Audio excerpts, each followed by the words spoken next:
L'une des paroles que nous entendons très souvent, notamment au sein de l'Église, c'est qu'il n'y a plus de l'amour. Tu vois, un chrétien va te dire, ah, il n'y a plus de l'amour aujourd'hui dans l'Église. Qui a déjà entendu ça une fois? C'est vrai aussi, n'est-ce pas? Mais la question que la plupart d'entre nous ne nous posons pas, c'est que qui doit donner cet amour-là? Parce que celui qui dit qu'il n'y a pas l'amour, c'est qu'il attend quelque chose de quelqu'un. C'est-à-dire qu'il attend cet amour de quelqu'un. Mais ce que nous oublions aussi, c'est qu'au moment où nous attendons cet amour de quelqu'un, il y a également quelqu'un d'autre qui l'attend de nous. Donc quand nous nous disons qu'il n'y a pas l'amour, en pensant à quelqu'un ou à une date, quelqu'un d'autre le dit, en pensant à nous, notre attitude. Donc en réalité, c'est quoi l'amour?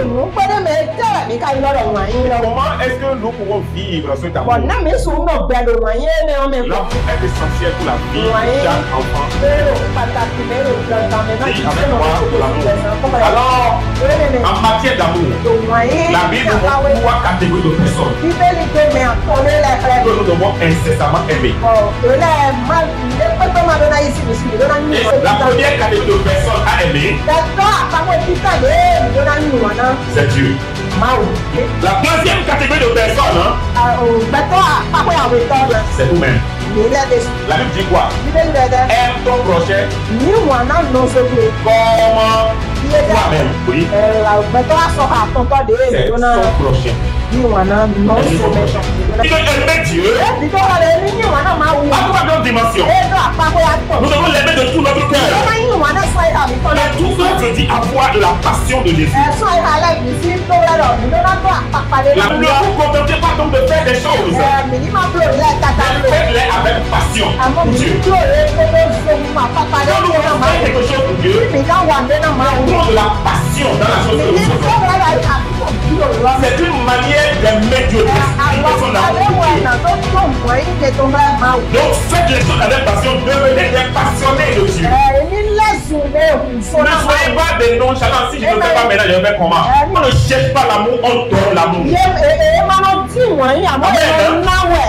enlève la partie de Dieu qui donne, qui guérit, qui fait des miracles, quand on enlève ça du christianisme, les temples seront vides. Les temples seront complètement vides. Alors laisse Dieu te rendre passionné. Laisse le Saint-Esprit te rendre passionné. Je crois que dans lui. Je vis pour lui. C'est quoi qu'on va dire? Si je vis, ce n'est plus moi qui vis. J'ai perdu ma raison de vivre. Si je vis, c'est Christ qui vit en moi. Alléluia. Il dit qu'est-ce qui peut me séparer de l'amour de Dieu? C'est ce qu'on appelle l'amour divin. Il dit qu'est-ce qui peut me séparer de l'amour. Allons bénir le nom du Seigneur ce matin pour sa grâce sur chacun de nous. C'est toujours une grâce, Seigneur, de nous retrouver tous les jours en sa présence. Alors ce matin, nous allons parler de l'amour. Vivre l'amour de Dieu. Comment vivre l'amour de Christ? Amen. Amen. Parce que l'une des paroles que nous entendons très souvent, notamment au sein de l'Église, c'est qu'il n'y a plus de l'amour. Tu vois, un chrétien va te dire, ah, il n'y a plus de l'amour aujourd'hui dans l'Église. Qui a déjà entendu ça une fois? C'est vrai aussi, n'est-ce pas? Mais la question que la plupart d'entre nous ne nous posons pas, c'est que qui doit donner cet amour-là? Parce que celui qui dit qu'il n'y a pas l'amour, c'est qu'il attend quelque chose de quelqu'un. C'est-à-dire qu'il attend cet amour de quelqu'un d'autre. Mais ce que nous oublions aussi, c'est qu'au moment où nous attendons cet amour de quelqu'un, il y a également quelqu'un d'autre qui l'attend de nous. Donc quand nous disons qu'il n'y a pas l'amour, en pensant à quelqu'un ou à une date, quelqu'un d'autre le dit, en pensant à nous, notre attitude. Donc en réalité, c'est quoi l'amour? Et comment est-ce que nous pouvons vivre cet amour? L'amour est essentiel pour la vie de chaque enfant. Dis avec moi l'amour. Alors nous allons lire dans Romains 5 le verset 5. Romains 5 le verset 5. Parce que l'amour de Dieu est répandu dans nos cœurs par le Saint-Esprit qui nous a été donné. L'amour de Dieu est répandu dans nos cœurs par le Saint-Esprit qui nous a été donné. Il a dit le Saint-Esprit a répandu l'amour de Dieu dans notre cœur. Ça veut dire que l'une des choses que le Saint-Esprit a fait en nous en tant qu'enfants de Dieu, c'est l'amour qu'il a répandu en nous. Alors, lorsque nous parlons de l'amour, c'est un ingrédient important qui préserve notre cœur. Comme nous l'avons vu le dimanche dernier, comment préserver son cœur, comment avoir un cœur transformé. Parce que nous sommes dans un siècle, dans une génération où il y a beaucoup de crises cardiaques. La plupart des maladies de notre siècle sont liées à notre état intérieur. La plupart de ces maladies, la tension, les AVC, la plupart des maladies sont liées à l'état de notre être intérieur. Les offenses qui sont gardées quelque part. L'amour est un ingrédient important qui préserve notre cœur. Et lorsque nous lisons dans Galates 5, le verset 22, vous serez surpris de ce que Dieu a dit là-bas. Bon, c'est un verset que tout le monde connaît, n'est-ce pas? Qu'est-ce que Galates 5, verset 22 dit? Le fruit de l'esprit. Mais le fruit de l'esprit, oui, c'est l'amour. Après l'amour, il y a quoi? Mais le fruit de l'esprit, c'est l'amour. Donc, ça veut dire que la Bible nous parle d'un seul fruit de l'esprit. Et maintenant, de ce fruit de l'esprit, vient tout le reste qu'on va citer après. Voilà pourquoi il a dit, mais le fruit de l'esprit, c'est l'amour.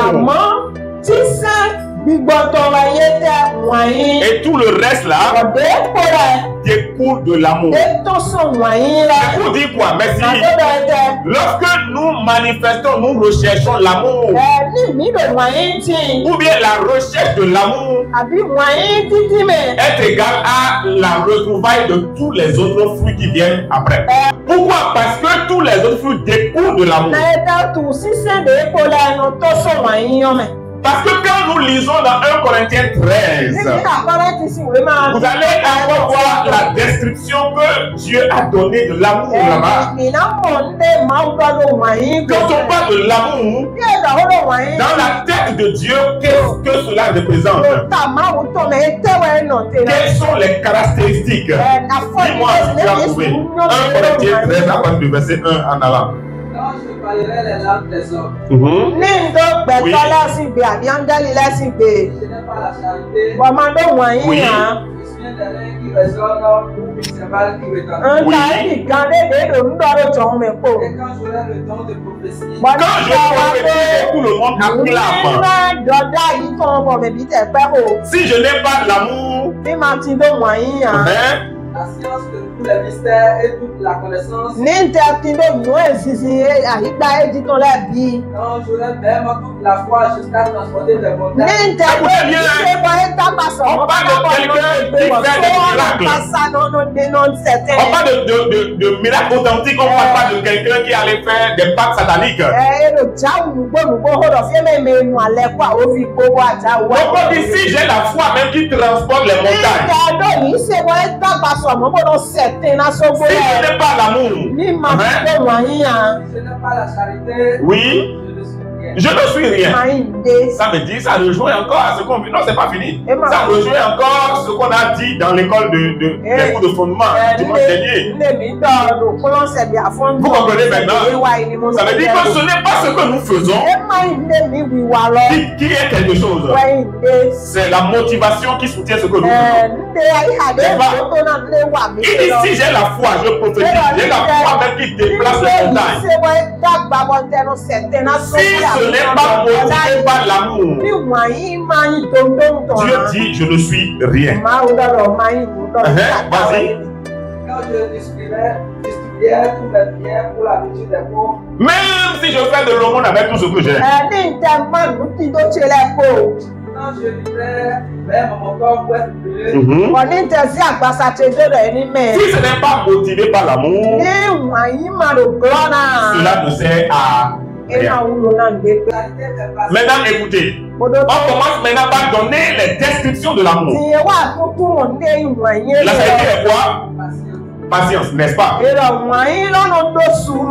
L'amour, la joie, la paix, la patience, la bonté, bénignité, fidélité, la douceur. Donc on a dit que toutes ces choses découlent de l'amour. Voilà pourquoi Galate dit, mais le fruit de l'esprit.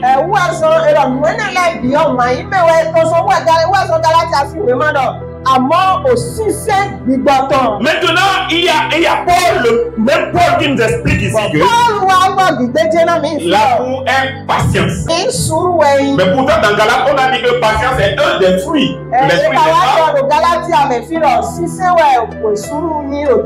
Un des fruits cités là-bas. Mais ici on dit que l'amour est patience. Ça veut dire que les 9 fruits de l'esprit là sont tous englobés dans un seul fruit qui s'appelle quoi? L'amour. Et Dieu est en train de nous montrer l'importance de chercher l'amour. L'amour est quoi? Patience. Elle est pleine de bonté. Bonté, c'est quoi? C'est encore un des fruits qu'on a cité là-bas. L'amour n'est point envieux. Oui. la charité ne se vante point. Ça ne se vante pas. Elle ne s'enfle point d'orgueil. Elle ne fait rien de malhonnête. Elle ne cherche point son intérêt. Oui. Elle ne s'irrite point. Elle ne soupçonne point le mal. Elle ne se réjouit point de l'injustice. Elle se réjouit de la vérité. Oui. Continue maintenant, verset 7. Elle Excuse tout. Elle croit tout. Crois tout. Elle espère tout. Espère tout. Elle supporte tout. Supporte tout. La charité ne périt jamais. Ça ne peut pas. Les Merci. Merci. Donc voilà là les caractéristiques que Dieu donne de l'amour. Et c'est important de comprendre et de saisir cela. Donc la Bible parle de l'amour qui doit être le baromètre de nos actions. Nos actions devront être motivées par l'amour. Sinon, nous ne servons à rien. Sinon, tout ce que nous faisons est rien. Dieu lui-même a été motivé par l'amour. Dans Jean 3, verset 16, il dit: car Dieu a tant aimé le monde qu'il a donné son Fils unique. Amen. Donc ça veut dire que Dieu n'a pas aimé le monde parce que le monde s'est repenti. Voilà pourquoi on dit l'amour pardonne tout, l'amour croit tout, l'amour supporte tout. Mais lorsque nous étudions ce thème, nous allons nous rendre compte que l'amour est utilisé de différentes manières dans la Bible. Il y a différents termes qu'on a utilisés pour désigner l'amour. C'est-à-dire en fonction du contexte dans lequel l'amour est utilisé. Il y a plus de 10 termes grecs et hébreux différents.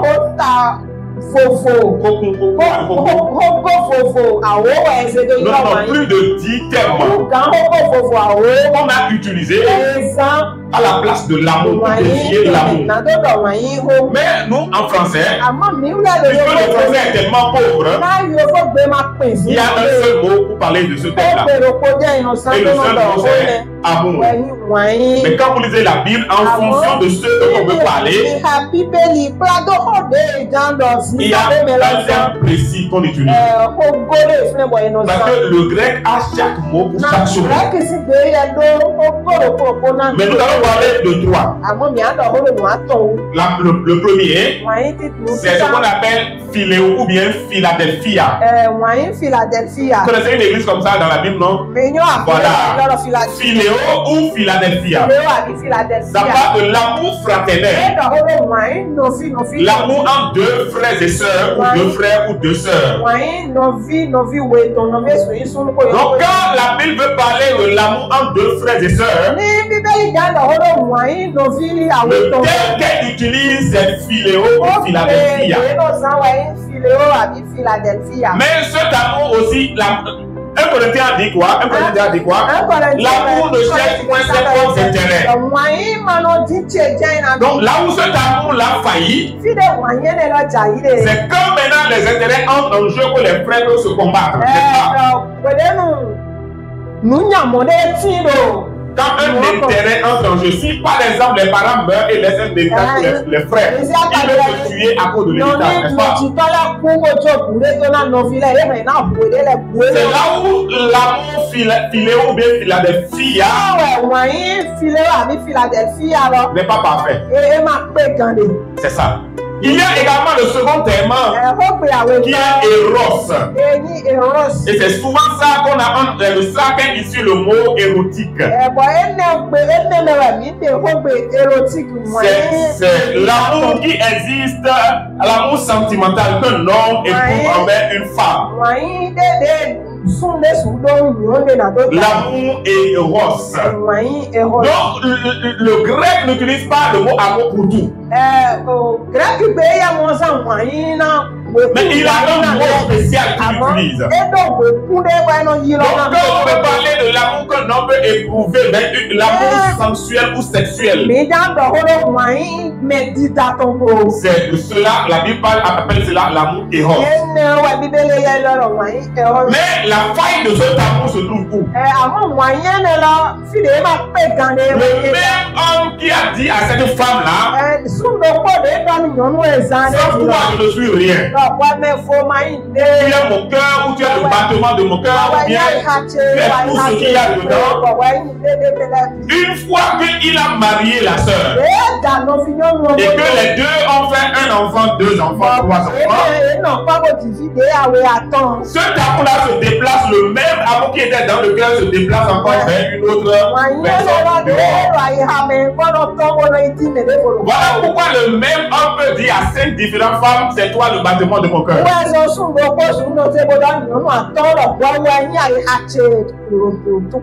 C'est là où cet amour a de faille. Mais tous ces types d'amour ont leur importance.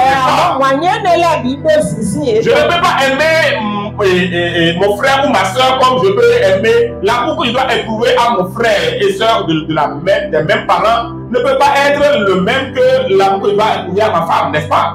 C'est pas le même type d'amour.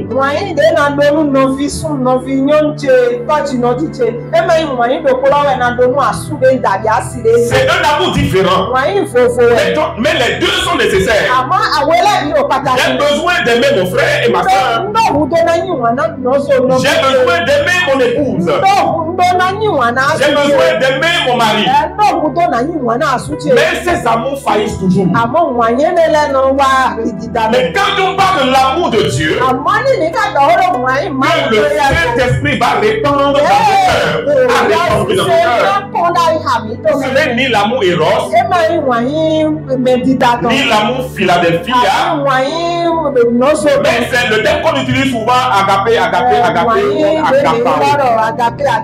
C'est cela qui est un amour divin. C'est de cet amour que Dieu nous a aimés. C'est de cet amour il est question dans tous les textes que nous avons lus tout à l'heure. C'est de cet amour qu'il est question. Et pour un enfant de Dieu, l'amour Eros, l'amour Philadelphia doivent tous deux s'exprimer au sein de l'amour agapao. Amen. Vous comprenez? C'est que tous les autres types d'amour doivent être exprimés au travers de l'amour agapao. Si cela n'est pas soutenu par l'amour agapao, aucun amour ne peut durer dans le temps. Et Dieu a gagné le monde par l'amour. Il a essayé par la justice et le jugement. Mais les choses n'ont pas changé. Ce qui a changé le monde, à partir du moment où la Bible dit que Dieu a tant aimé le monde. Pas parce que le monde s'est répandu. Il a fait quoi en aimant le monde? Il a donné son Fils unique. Et il veut que chacun de nous soyons à son image. Et que nous reproduisons ce type d'amour. Nous devons savoir que tout ce que Dieu nous demande, même si cela paraît très difficile à faire, il faut toujours savoir que c'est toujours à cause de nous-mêmes. Jamais à cause de Dieu. Jamais à cause de lui. Parce qu'il n'a pas besoin de ça. Est-ce que Dieu souffre du manque d'amour? Qui a besoin d'amour? Quelqu'un qui souffre du manque d'amour, n'est-ce pas? Dieu a-t-il besoin du manque d'amour? Il n'a pas besoin du manque d'amour. Il n'a même pas l'amour. Il est lui-même l'amour. Donc il ne peut pas avoir un manque d'amour. Voilà pourquoi les caractéristiques qu'il a citées dans 1 Corinthiens paraissent difficiles, voire impossibles à observer, n'est-ce pas? On dit ça comme tout, on a dit. On a dit tout. Est-ce que tu t'es posé la question? Qu'est-ce qui est contenu dans le tout? C'est là où c'est difficile. Fi de ve ou de ta. Allez poser la question aux hommes et aux femmes mariés. Mi kan ho bi no nu asuwe si me da su le. Ils vont vous expliquer un peu. E na tu mo na mi pe. Eux-mêmes ne savent même pas encore ce qui est contenu dans le cœur. Nde ilo da mu bi lo ile de su ma te mo. Mais le peu du tout là, ils ont vécu là. Pe de ni bi lo me. Ils vont vous parler de ça. Donc l'amour, la première chose qu'il est important de comprendre, non pas de l'amour. L'amour, ce n'est pas un sentiment. Ce n'est pas quelque chose qu'on doit ressentir en soi. Je parle bien sûr de l'amour agapao. L'amour divin. L'amour que le Saint-Esprit a répandu dans nos cœurs. Ce n'est pas un sentiment. Il n'y a pas un sentiment qui viendra te prouver que tu aimes telle personne. Le genre d'amour qui peut produire un sentiment d'abord en toi, qui peut s'exprimer au travers du sentiment, c'est l'amour éros. Et souvent l'amour est Philadelphia. Mais l'amour divin dont parle la Bible ici n'est pas un sentiment. Il peut produire un sentiment après. Mais le sentiment ne vient jamais avant. L'amour là, c'est une décision qu'on prend. C'est un acte qu'on pose. Et en plus de tout ça, c'est une arme que Dieu nous donne pour vaincre les combats les plus compliqués. L'arme la plus puissante, ou l'arme suprême que Dieu a, c'est l'amour. Et c'est ce qui est plus difficile. C'est facile de prier, n'est-ce pas? De combattre Satan. De prier contre les sorciers, n'est-ce pas? Ou bien ça va facile. Si tu as un problème ici maintenant, on te dit que tu es un sorcier. Et on veut prier. On va prier là. N'est-ce pas? Mais on te dit que cette prière-là, à côté de l'amour, ne vaut rien. Donc l'amour divin, c'est une décision qu'on prend. Alors maintenant, comment vivre cet amour? Parce que ce n'est pas souvent que nous ne savons pas ce que nous devons faire. Qui ne sait pas qui doit aimer son prochain ici? Il y a quelqu'un qui ne sait pas. Nous tous nous savons. Mais le problème c'est comment le faire. Comment vivre donc l'amour? Lisons Jean 13, verset 34. Jean 13, 34. Je fais l'effort de me discipliner depuis qu'on m'a dit que je dépasse l'heure là. Donc, je regarde l'heure souvent. Donc, je fais l'effort de me discipliner pour finir. Voilà. Donc, lisez-moi ça. Oui. Jean 13, 34, c'est ça? 13, 34. Hein? Jésus dit, je vous donne un commandement nouveau. Quand on dit commandement nouveau, ça veut dire qu'il y avait un commandement ancien, n'est-ce pas? Oui, il dit quoi? Aimez-vous les uns les autres. Agapao-vous les uns les autres. Comme je vous ai, aimez-vous aussi. Comme je vous ai, aimez-vous aussi. Ça veut dire que Jésus est en train de se poser ici comme un modèle de l'amour.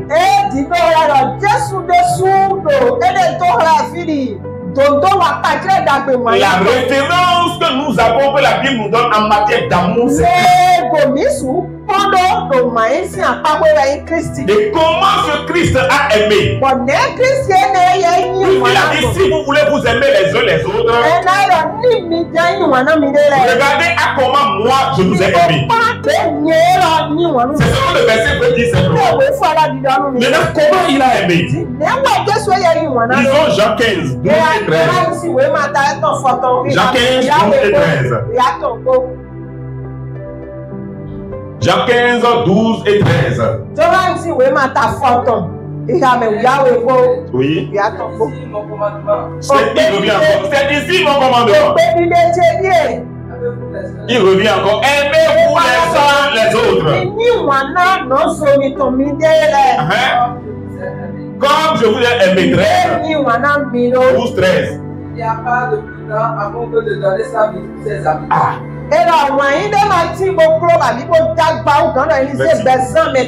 Il n'y a pas de plus grand amour que de donner sa vie pour ses amis. S'il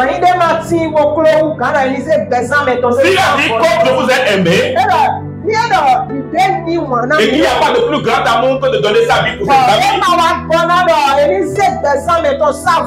ça veut dire qu'il a donné sa vie, n'est-ce pas? Donc le fait que Jésus a donné sa vie, c'est la preuve qu'il a manifesté le plus grand amour.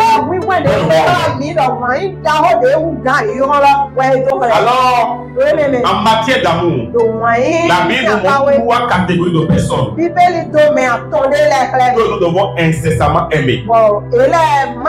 Et c'est ces trois personnes que nous allons voir tout à l'heure et comment les aimer. La première catégorie de l'amour, la première catégorie de personnes à aimer, c'est Dieu. Lisons Luc 10, 27. Luc 10, 27. Luc 10, 27. Il répondit, tu aimeras le Seigneur ton Dieu de tout ton cœur, de toute ton âme, de toute ta force. 3. Donc ça veut dire que aimer Dieu a trois dimensions. Nous devons l'aimer de tout notre cœur. De tout cœur veut dire avoir la passion de Jésus. La passion que Jésus a pour Dieu, la passion qu'il a montrée quand le Père puisque c'est lui le modèle, n'est-ce pas?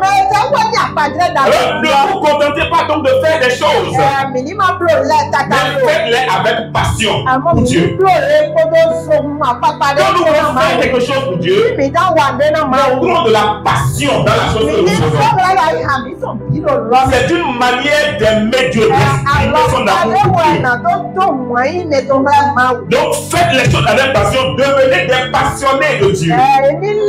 Ne soyez pas des nonchalants. Si je ne le fais pas maintenant, je le fais comment? Comment je le fais? Comment je le fais maintenant? Soyez des passionnés de Dieu. Prenez comme modèle Jésus-Christ, qui a aimé Dieu de tout son cœur. Lorsqu'il s'est retrouvé en position de quelqu'un qui doit adorer, pas en position de celui qui doit être adoré, mais en position de celui qui doit adorer. Il a fait cela avec passion. Ce sont des passionnés de Dieu qui montent. On ne cherche pas l'amour, on donne l'amour. On ne cherche pas l'amour, on donne de l'amour. Si moi je me suis inscrit dans la logique de donner l'amour, et que non aussi toi-même tu t'inscris dans la logique de donner l'amour, vous verrez que nos langages vont changer, n'est-ce pas? On ne dira plus qu'il n'y a plus l'amour. Parce que dire qu'il n'y a pas l'amour, c'est de dire mais qui doit donner l'amour en fait? Donc nous devons être des passionnés de Dieu. Servir Dieu avec passion. C'est ce que Jésus a fait. C'est-à-dire servir avec passion, c'est quoi? Je suis prêt à mourir pour ça. Voilà pourquoi les gens ont rebaptisé le film de Jésus La Passion de Christ.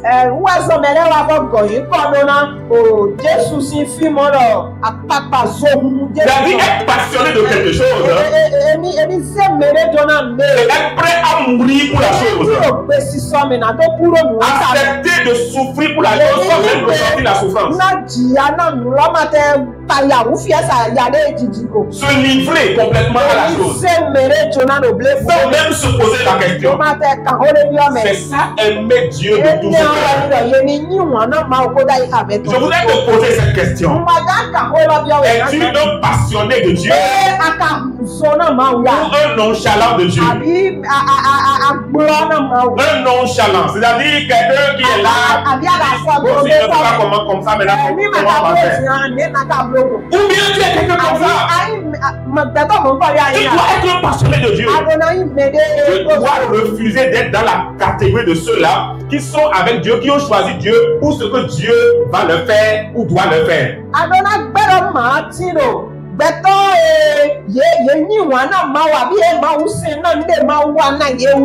90% des chrétiens de notre génération sont inscrits dans cette catégorie. Si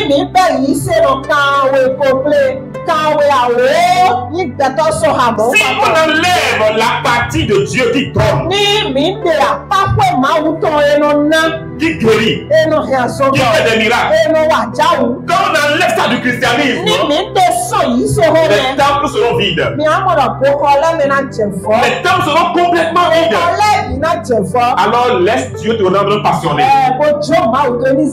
Laisse le Saint-Esprit te rendre passionné. La Bible dit que tu es devenu enfant de Dieu. C'est lui qui a répandu l'amour de Dieu dans ton cœur. La Bible dit Dieu nous a aimés quand nous étions encore pécheurs. Alors aimer Dieu de tout son âme. Aimer Dieu de tout son âme veut dire imiter le caractère de Jésus. Décider d'être comme Christ. Avoir les mêmes sentiments que Christ avait. Philippiens 2, verset 5. Philippiens 2, verset 5. Ayez en vous les sentiments qui étaient en les sentiments que Jésus éprouvait. Ou même des fois il oubliait de manger. Jésus aimait les gens, n'est-ce pas?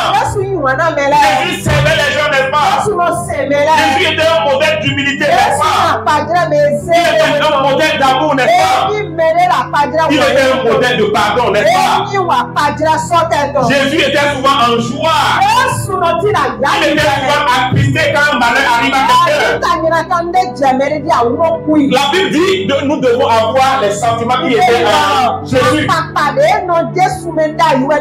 Donc ça veut dire que nos sentiments devaient passer dans nos vies. Donc il aimer Dieu de tout son âme. C'est-à-dire je le remplis de dans mes pensées.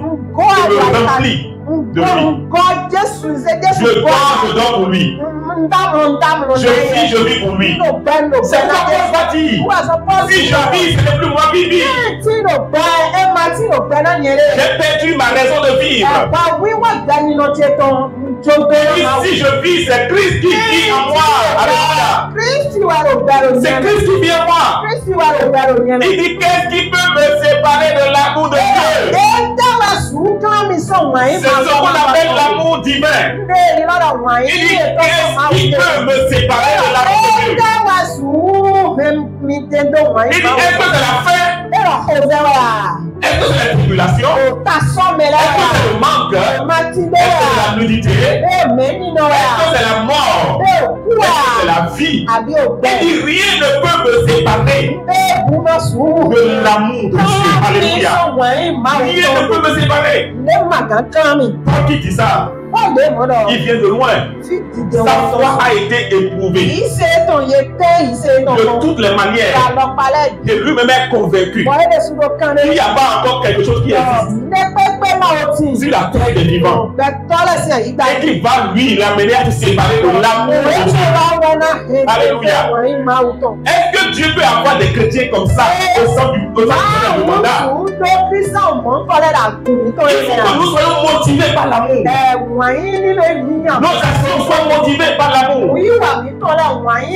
C'est comme ça qu'on peut aimer de toute son âme. Et il dit de toute ta force. De toute ta force veut dire quoi? Faire les mêmes actions que Christ a fait. Jésus faisait quoi? La Bible dit il allait de ville en ville, de village en village, prêchant la bonne nouvelle du royaume. Il aimait les gens. C'est-à-dire il était tout le temps actif. Aimait Dieu de tout son corps, de toute sa force. Parle d'être toujours actif pour Dieu. Mais nous aujourd'hui, nous sommes beaucoup plus actifs pour les choses qui nous concernent. On ne sait pas Dieu dans nos programmes. C'est nos programmes qu'on insère dans Dieu. Ou bien c'est quand on a le temps qu'on fait pour Dieu. Ça, ce n'est pas une bonne manière de servir. Si c'est quand toi tu as le temps et tu penses à Dieu, ça veut dire que ton amour a un problème. Il dit, je ne donnerai à Dieu quelque chose, je ne donnerai pas à Dieu quelque chose qui ne coûte rien. C'est quelque chose que je ne peux pas sentir, qui n'est pas cher pour toi. Comment ça va quelque chose de cher pour toi? C'est qui prend ton temps. C'est quelque chose qui est cher pour toi. Ton sommeil peut être cher pour toi. Ton argent peut être cher pour toi. Ton épouse peut être cher pour toi. Ton mari peut être cher pour toi. Ce qui prend ton temps, c'est la chose qui est plus chère pour toi. Ce à quoi tu penses en dernière position, la chose qui ne représente rien pour toi. On est dans une génération où on sait Dieu avec comment on dit, nos temps surplus. Les marques de nos temps. Il y a cette veuve qui a donné à Dieu. Et Jésus a dit qu'il a donné de son nécessaire, pas de son superflu. Les gens venaient donner 10 millions, 15 millions. Et elle est venue avec une seule pièce. Jésus a dit, elle a donné plus que vous tous. Pourquoi? Parce qu'elle a donné de son nécessaire. Ce n'est pas le superflu. C'est cher pour elle. C'est-à-dire, ce qu'elle peut donner et après ça, c'est la mort là. Mais quelqu'un qui peut donner comme ça, c'est parce qu'il connaît la valeur de son qu'il donne. Donc c'est ce que tu donnes qui détermine la valeur de celui à qui tu donnes. Ça, c'est aussi vous comprenez. Ça, si vous comprenez. Ce que tu donnes à Dieu détermine la valeur que Dieu a pour toi. Je ne sais pas si vous comprenez ce que je dis. Donc, le temps que tu donnes à Dieu détermine la valeur que Dieu a pour toi.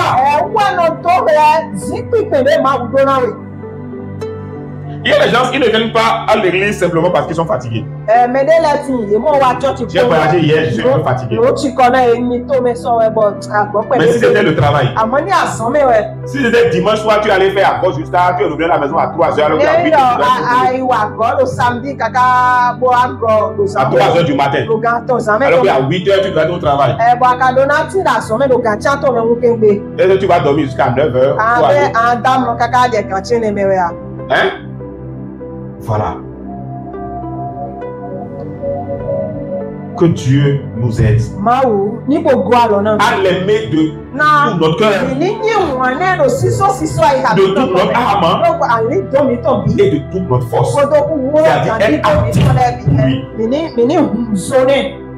On a parlé de cœur, âme et action. Qu'est-ce qui provoque les actions? C'est les pensées. Les pensées sont du domaine de l'âme. Et les pensées sont du domaine de l'esprit. Quand on parle de tout cœur, on parle de tout esprit, de ton esprit en fait. Le cœur, c'est encore esprit dans la vie. Donc tu ne peux pas produire de bonnes actions si tu n'as pas aimé Dieu de tout. Voilà comment on peut aimer Dieu. Et je voudrais que tu repasses cela dans ta tête. Et que tu te fasses une auto-évaluation. Qu'est-ce que la Bible me reproche? Suis en train d'aimer Dieu de l'amour dont il m'a aimé. La Bible dit c'est lui qui nous a aimés en premier. Amen. La deuxième catégorie de personnes que nous devons aimer, c'est nous-mêmes. La Bible dit quoi? Aime ton prochain comme toi-même. Ça, c'est le premier commandement. Ça veut dire que avant d'aimer l'autre, tu dois d'abord m'aimer, n'est-ce pas? Et c'est maintenant en m'aimant que je dois me prendre comme modèle pour aimer l'autre. Et Jésus est venu maintenant et il dit que ça soit Dieu, que ça soit le prochain, que ça soit toi-même. Il remet le baromètre. Le modèle, c'est moi. C'est Jésus. Mais aimer l'autre et s'aimer, c'est encore d'actualité. Il y a beaucoup de personnes qui ne s'aiment pas. Comment s'aimer soi-même? En prenant soin de soi-même. En prenant soin de ta vie personnelle. Il y a beaucoup qui négligent leur propre vie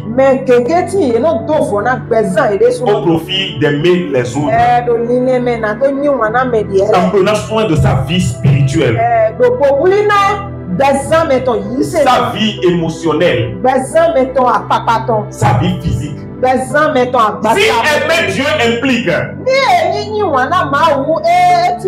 le spirituel de tout esprit, l'émotionnel de toute âme, l'émotionnel de toute âme et le physique de toute ta force. Ça veut dire que c'est de la même manière qu'on doit apprendre aussi à s'aimer.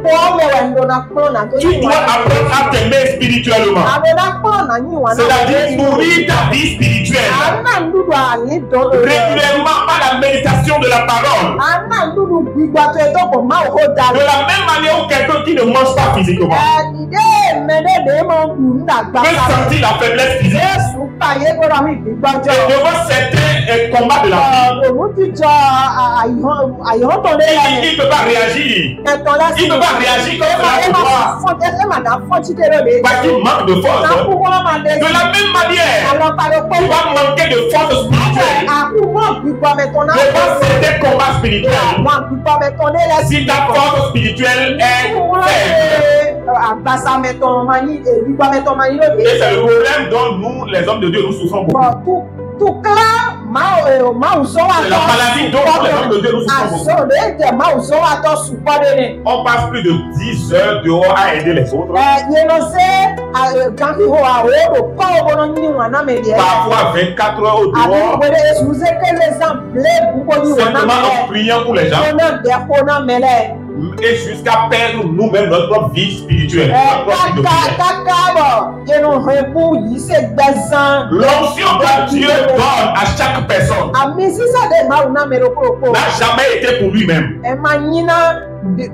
Donc l'onction ne peut jamais fonctionner concernant les cas, ne peut pas régler mais relever les défis de ta propre vie.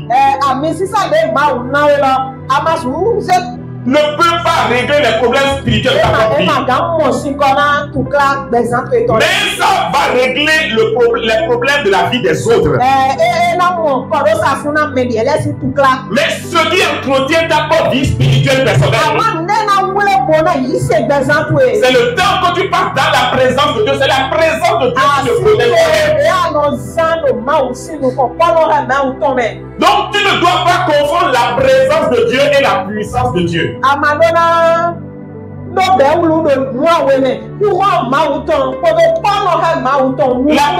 de Dieu, c'est pour toi-même. Mais nous sommes dans une génération où les gens veulent faire des choses.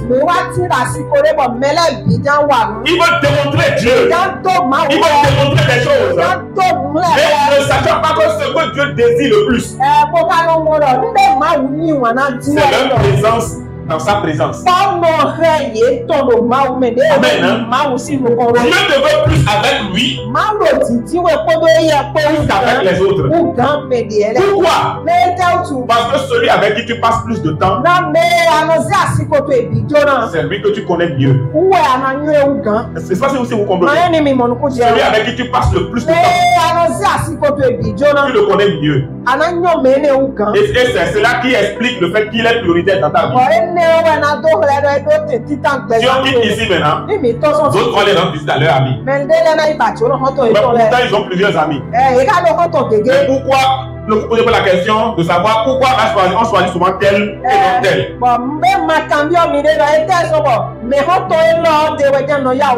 J'aime plus aller ici que là-bas. J'aime plus passer du temps avec lui que les autres.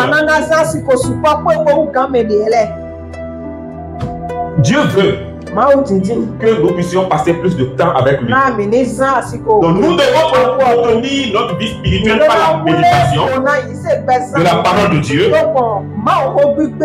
la prière, les cantiques. La Bible dit entretenez-vous pas des cantiques spirituels. Ça veut dire que les cantiques entretiennent notre vie et les actions de grâce. C'est important, frères et sœurs, de prendre soin de ta vie spirituelle avant de penser aux autres. Parce qu'on a dit tu dois aimer les autres en t'aimant d'abord. Tu dois prendre soin de ta vie personnelle en mangeant bien. Il y a des gens, la Bible dit quoi? On ne donne pas la nourriture des enfants aux chiens. Tu ne peux pas t'affamer pour aller donner à manger à quelqu'un d'autre. Tu manges et tu donnes ou tu partages. Mais tu ne peux pas te négliger au profit d'autres personnes. Donc nous devons prendre soin de nous en mangeant bien, en dormant bien. Nous devons nous reposer, nous devons correctement nous reposer. Le repos corrige beaucoup de fatigue émotionnelle et spirituelle. Moi, il est arrivé à des moments donnés de ma vie où plus je prie, mais plus je sens que vraiment je ne me sens pas spirituellement. Mais des fois je dors correctement. Je me lève, je prends ma Bible, je vais vous prêcher et je me sens présent. Je sens la présence de Dieu. Voilà pourquoi la Bible dit, il dit déchargez-vous sur moi de vos fardeaux. Et vous aurez du repos. Pourquoi? Qu'est-ce qui a besoin de repos? Qu'est-ce qui est fatigué? Donc l'âme peut être fatiguée.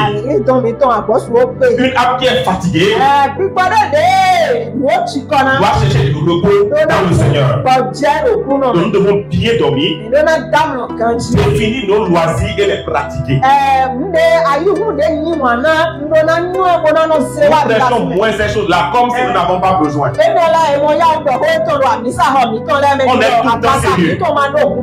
On est tout le temps sérieux. On ne peut pas aller jouer avec les gens. Si c'est le ballon que tu aimes, on ne peut pas aller à la plage. Si c'est la plage que tu aimes, moi j'aime pas la plage.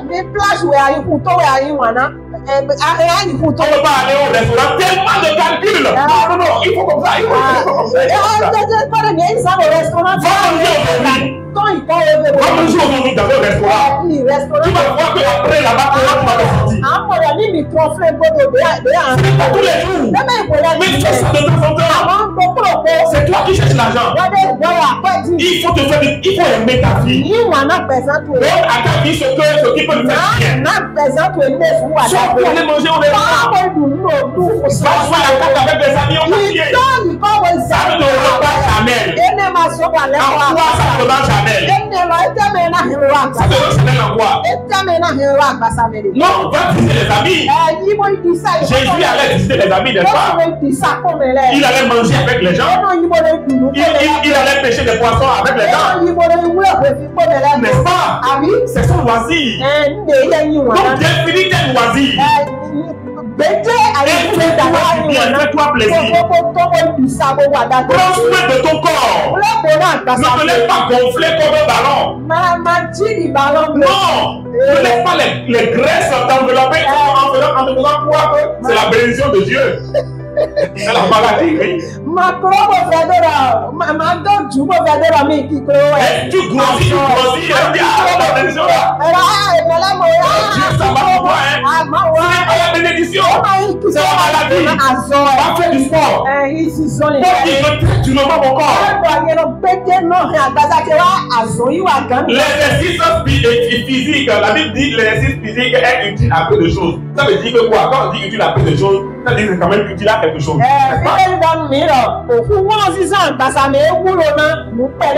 C'est-à-dire le fait de faire du sport. C'est utile à quelque chose. Prends soin de ton corps. Mange bien. Habille-toi bien. Ça, nous les chrétiens là, c'est un problème. Surtout évangélique. Quand on veut aller à des soirées et de gala, on sort les vrais pères. Quand on veut voyager, on sort les vrais pères. Même on va acheter des vrais pères. L'habillement change. Mais quand on veut venir à l'église, on porte des trucs qui ont déjà perdu tout le teint derrière. Avec ça se froisse ici. La chaussure, il y a un grand trou à l'intérieur. Et ici, là, c'est déjà abîmé jusqu'à quand tu es debout comme ça. Il y a une partie qui est comme ça. Et l'autre est debout comme ça.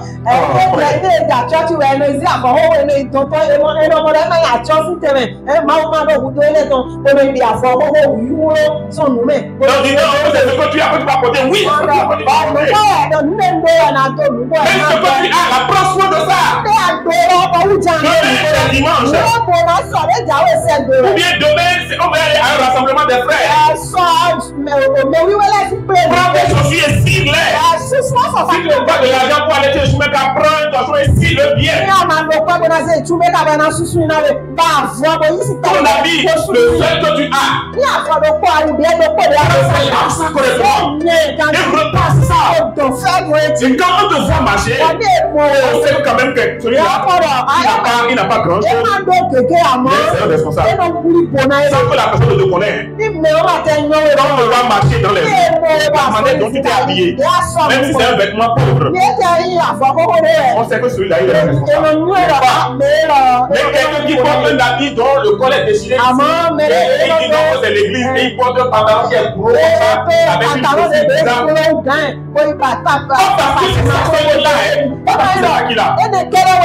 Non, parce que c'est la considération qu'il a de là où il va.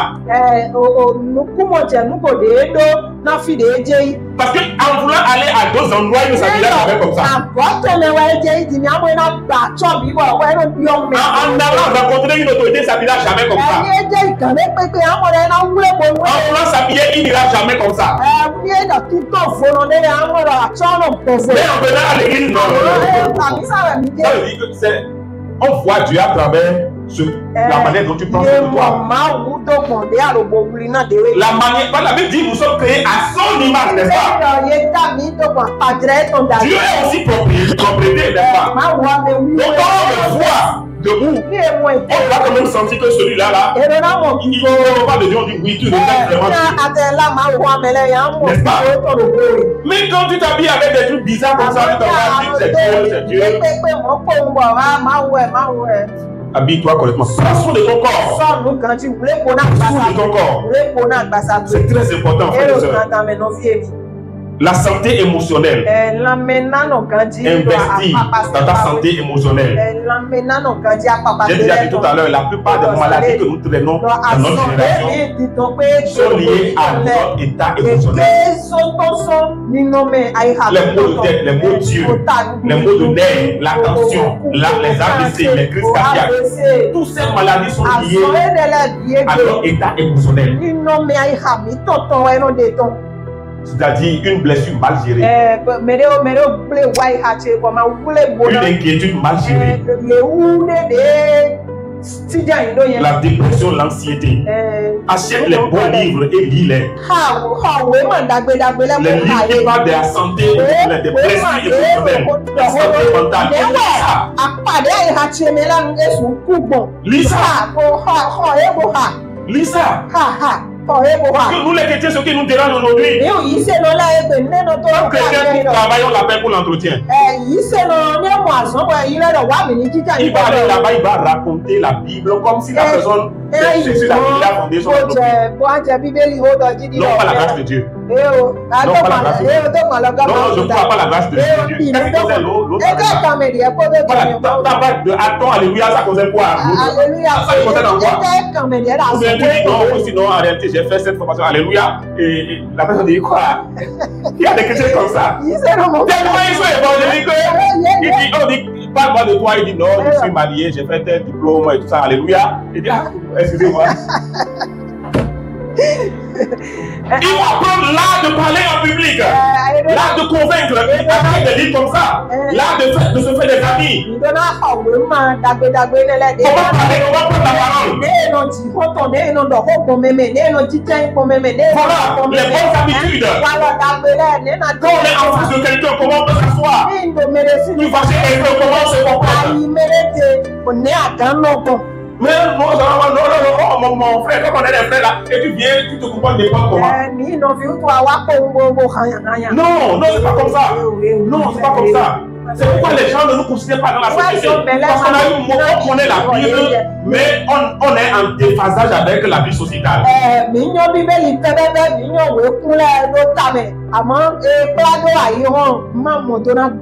Non. Comment parler? Rien. Comment se placer debout? Rien. Rien. Investissez en vous, dans votre santé émotionnelle.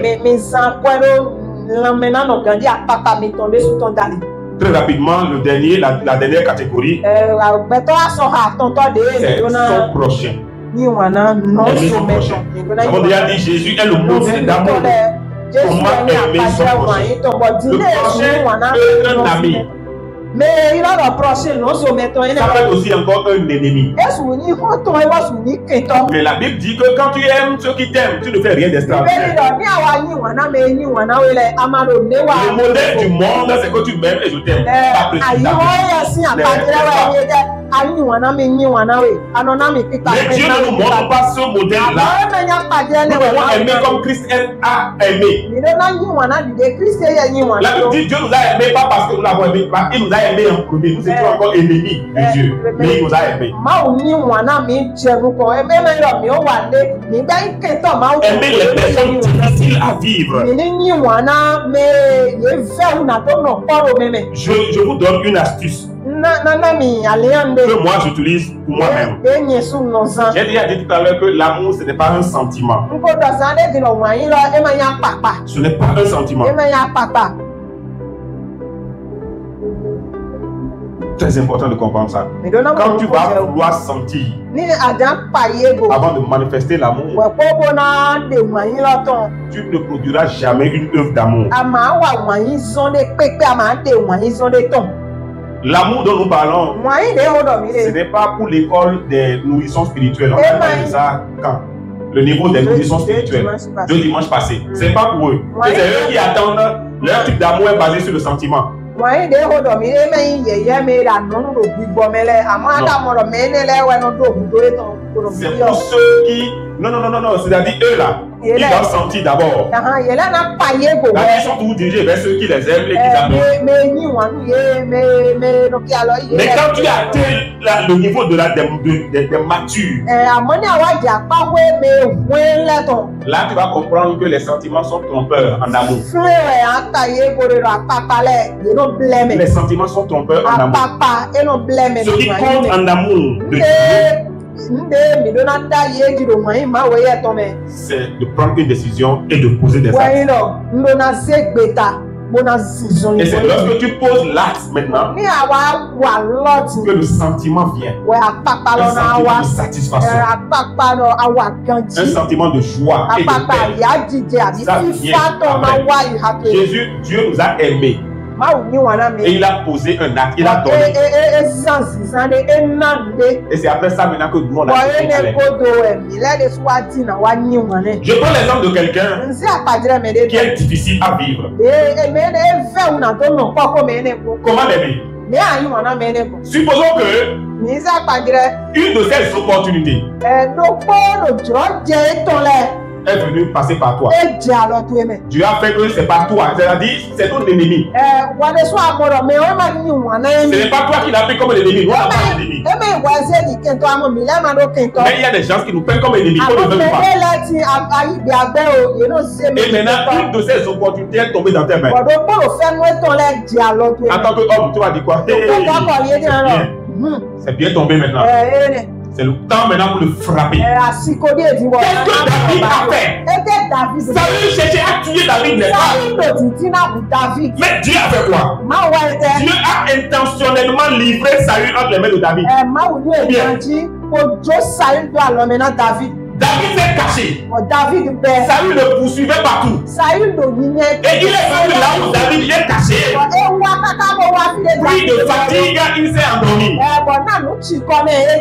Et les gens disent voilà Saül que tu sais, Dieu l'a livré. Celui qui t'empêche de l'aimer, tu es déjà moins roi. Mais lui, il est assis sur ton trône. Et tant qu'il dit, toi tu ne peux jamais monter sur le trône. Et tant que tu n'es pas établi sur le trône, tu ne peux jamais régner. Et maintenant on te l'a livré. Tu es un bon africain, un bon combattant spirituel. Tu as fait quoi? Tu as l'achevé en même temps, n'est-ce pas? Tu m'as dit c'est Dieu lui-même qui l'a livré. Mais David dit jamais. Si c'est Saül qui avait tué David, il finissait avec lui. Mais il dit jamais. Il a coupé un pan de son vêtement. Pour lui montrer que j'avais la possibilité de te tuer. C'est ça qu'on appelle l'amour. Quelqu'un te prend comme ennemi. Une de ces opportunités tombe dans tes mains. Il suffit simplement que tu dises un seul mot et il perd le contrôle. Il ne sait pas, il n'est pas au courant. Fais-le tourner le dialogue. Il ne sait même pas. Donc tu pouvais lui faire ça preuve sans qu'il ne sache jamais qu'il est ça. Et voilà qu'il t'a déjà tellement offensé que tu dis bon voilà.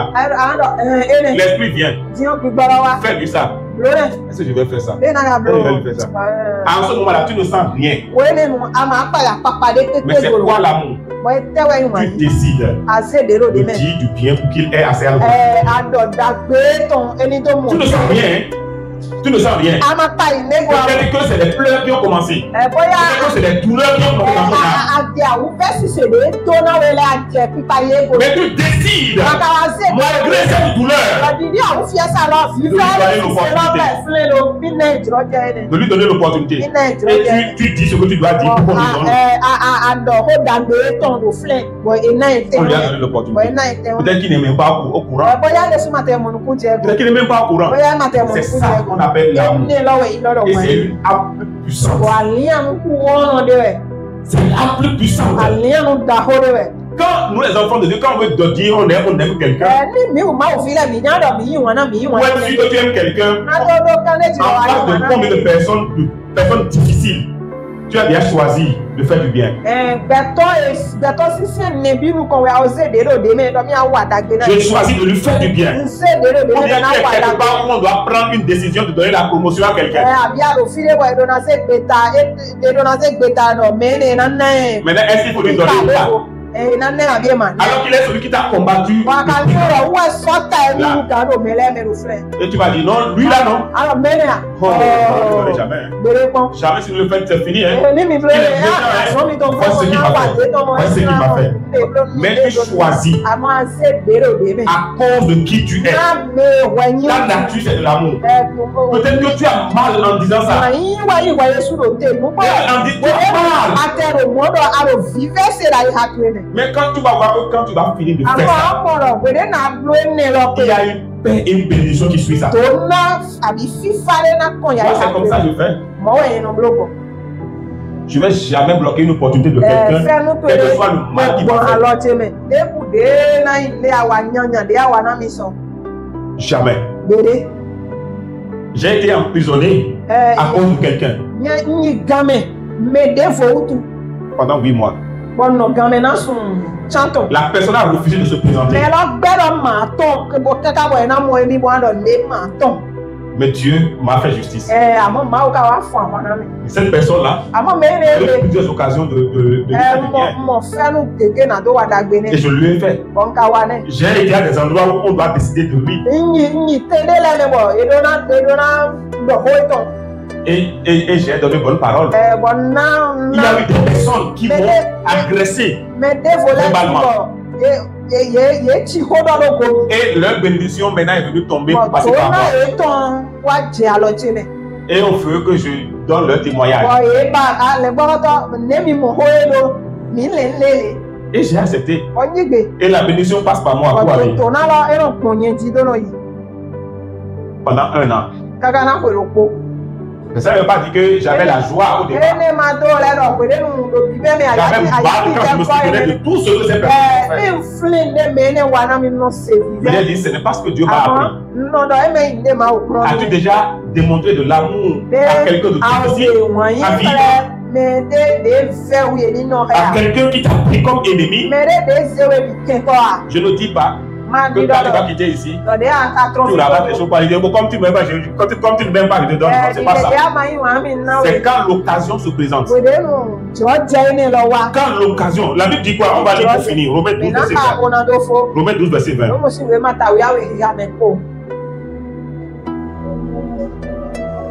Romains 12, verset 20.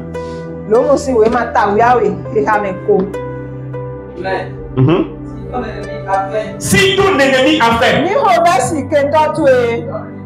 donne-lui à manger. S'il a soif,